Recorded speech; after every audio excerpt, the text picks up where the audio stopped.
Buenos días, queridos estudiantes. Les saluda la profesora Zoila Lavado desde Lima. Esta es la actividad de Ciencia y Tecnología de tercero y cuarto de secundaria. Hoy trabajaremos la actividad número 5, biorremediación, organismos que limpian el ambiente. En esta actividad trabajaremos con la competencia Explica el mundo físico basándose en conocimientos sobre los seres vivos, materia y energía, biodiversidad, tierra y universo. Como evidencia vamos a explicar cuáles son las ventajas y desventajas de la fitorremediación para limpiar ambientes contaminados. Debes tomar en cuenta dos criterios de evaluación. El primero, expliqué los conceptos científicos, el funcionamiento de la célula de las plantas en el proceso de descontaminación del suelo. Y el segundo criterio de evaluación, planteé mi posición basada en argumentos científicos sobre las actividades humanas que alteran la composición del suelo. Antes de iniciar nuestras actividades, como de costumbre, te dejo aquí un link del video Evaluación del potencial fitorremediador de la planta lenteja de agua.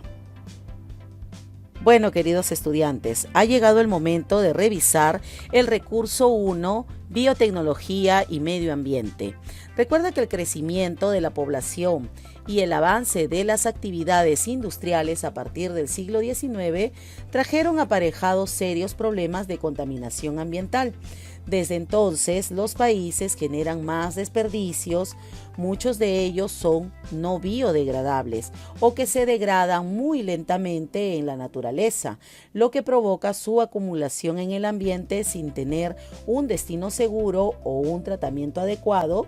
De este modo, en lugares donde no existe control sobre la emisión de los tratamientos de desechos, es factible encontrar una amplia gama de contaminantes. Actualmente, los casos de contaminación que reciben mayor atención en la prensa son los derrames de petróleo, por ejemplo, ¿no? Pero en el mundo constantemente están sucediendo acontecimientos de impacto negativo sobre el medio ambiente, incluso en el entorno directo, generados por un gran abanico de agentes contaminantes que son liberados al ambiente.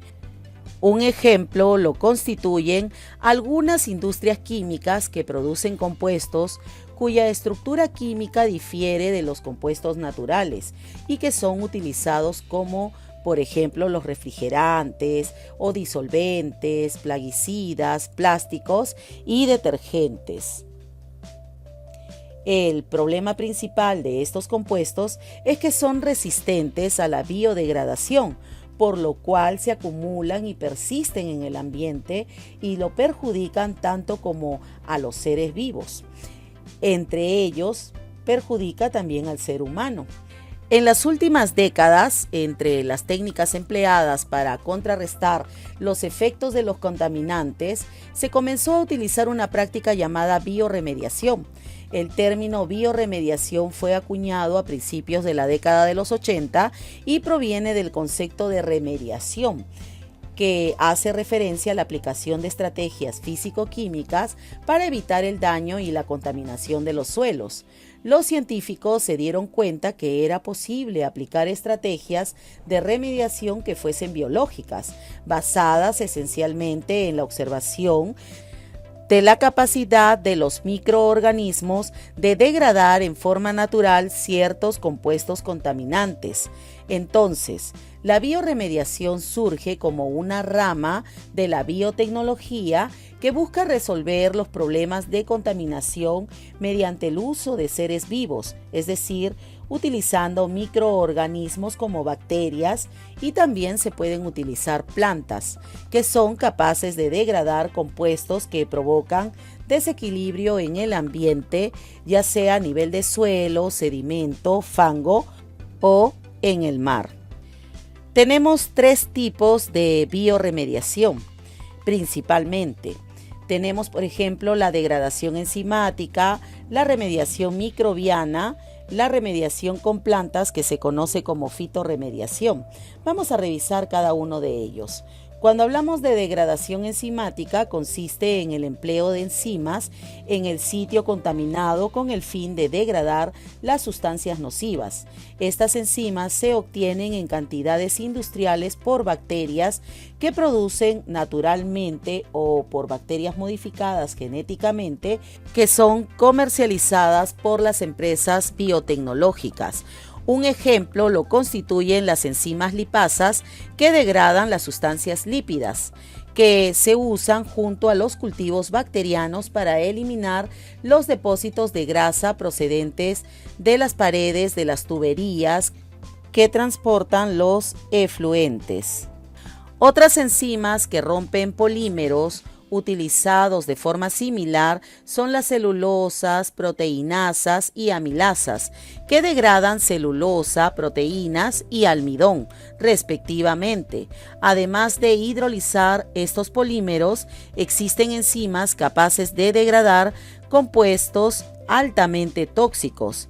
Estas enzimas son utilizadas en tratamientos en donde los microorganismos no pueden desarrollarse debido a la alta toxicidad de los contaminantes.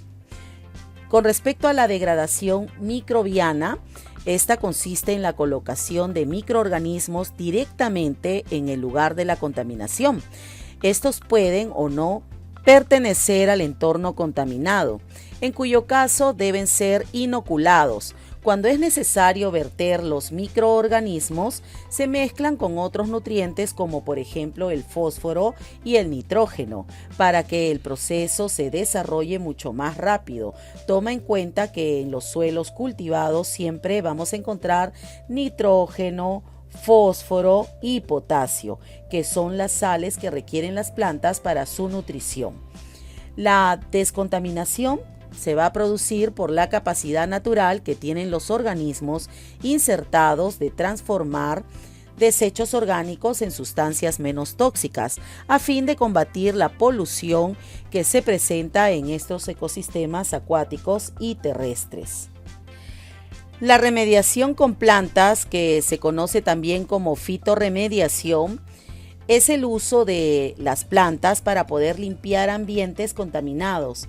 Aunque se encuentra en desarrollo, constituye una estrategia muy interesante debido a la capacidad que tienen algunas especies vegetales para poder absorber, acumular y o tolerar altas concentraciones de contaminantes como por ejemplo los metales pesados, compuestos orgánicos y radiactivos. La fitorremediación ofrece algunas ventajas y desventajas frente a otros tipos de biorremediación. Dentro de las ventajas, por ejemplo, podemos indicar que las plantas pueden ser utilizadas como bombas extractoras y son de bajo costo para poder depurar suelos y aguas contaminadas. En algunos procesos degradativos ocurre en forma más rápida con plantas que con microorganismos. Es un método apropiado para descontaminar superficies grandes o para poder finalizar la descontaminación de áreas restringidas en plazos largos. Ahora veamos sus limitaciones. Podemos mencionar, por ejemplo, el proceso se limita a la profundidad de penetración de las raíces o aguas poco profundas. Los tiempos del proceso pueden ser muy prolongados. También debemos tomar en cuenta la biodisponibilidad de los compuestos o metales, que es un factor limitante de la captación. Las plantas pueden incorporar las sustancias contaminantes mediante distintos procesos como la fitoextracción, la fitoestabilización, la fitodegradación, que puede hacerlo la planta en sí misma. Y también puede hacer, por ejemplo, eliminar las sustancias a través de la acumulación o degradación en un tejido cosechable, y también puede evaporar o volatilizar gracias a la fitovolatilización. Bien, queridos estudiantes, ahora es momento de identificar nuestros saberes. Recuerda que en la actividad 1, que hablaba de la importancia de los refugios de vida silvestre para las aves migratorias, explicamos cómo se produce la contaminación de los suelos por actividad humana. Ahora es momento de proponer 3 acciones para la conservación del refugio de vida silvestre Pantanos de Villa. Entonces, vamos a completar este cuadro y debemos tomar en cuenta, por ejemplo, para conservar el suelo y las aguas del pantano, debemos tomar ciertas acciones que promuevan la conservación del refugio de vida silvestre Pantanos de Villa.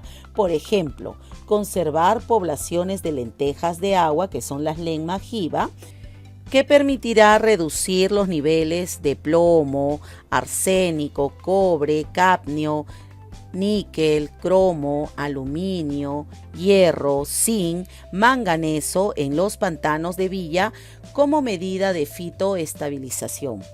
Aquí también debes tomar en cuenta cómo podemos conservar la atmósfera, la flora y la fauna.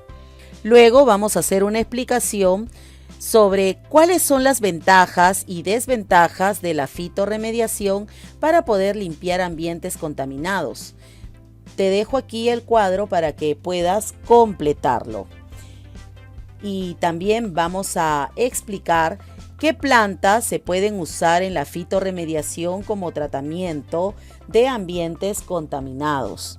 Y finalmente recuerda que debes autoevaluarte en base a los 2 criterios que se te presentaron al inicio de esta actividad, tomando en cuenta si tuviste logros o estás en proceso de lograrlo.